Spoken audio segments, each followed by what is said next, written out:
As the cubs have become bolder at home, Giles thinks it's time for Spot and Stripe to increase their socialization with the adult tigers back at the zoo.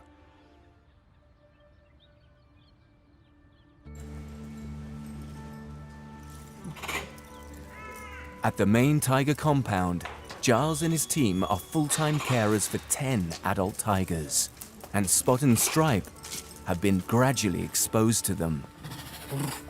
Ah, good boy. Good boy. Good boy. Seeing the adult tigers through the glass is one thing, but their next big milestone is to socialize and meet one of the adults in the open air. Scary, man. There's going to be lots and lots of interesting smells in here with all the other tigers. You know, like the big guys come through here on a regular basis, and it's much, much more of a sensory stimulation for them in here in terms of the smell than just being around the front of the glass. Like the big tigers never go around that side, so. Get used to walking around here, boys. In just over a month, the cubs will be too big to live at home. And they need to be accepted by the adults for them to live here full time.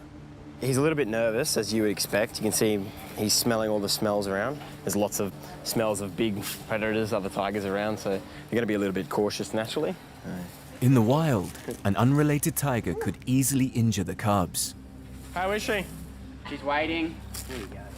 And Giles hopes Maneki won't display any threatening behaviors. Oh, who is it? Oh, darling. So this is Maneki. Well, this is the very, very first time that Maneki's seen any cubs whatsoever. Tigers communicate using a range of vocalizations. And the most common non-threatening sound they make is called a chuff.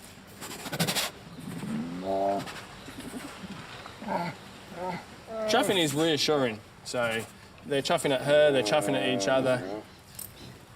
So it's a reassuring type of noise, but it's also a way of greeting, so that she speaks your language, not like Ruby. Tigers are one of the few cats in the world to communicate in this way. These guys are very inquisitive, so their facial expression with their ears is exactly that. Now he's being a bit submissive for the fact that he's putting his ears slightly back, he's getting down low. So that's just being a little bit unsure, if you like. Whereas Maneki, you can see how relaxed she is. She's sat there, she's fairly happy. So Stripe is getting a little bit close. He's being cautious in the way in which he approaches. Good boy. You're brave. Yeah. Look at his face. He's very, very cautious. Like, he wants to go up a bit closer, but he's also a little nervous. But that's to be expected. Like, look at the size of her in comparison to him. So, and she's reacting a little. She doesn't want to be surprised.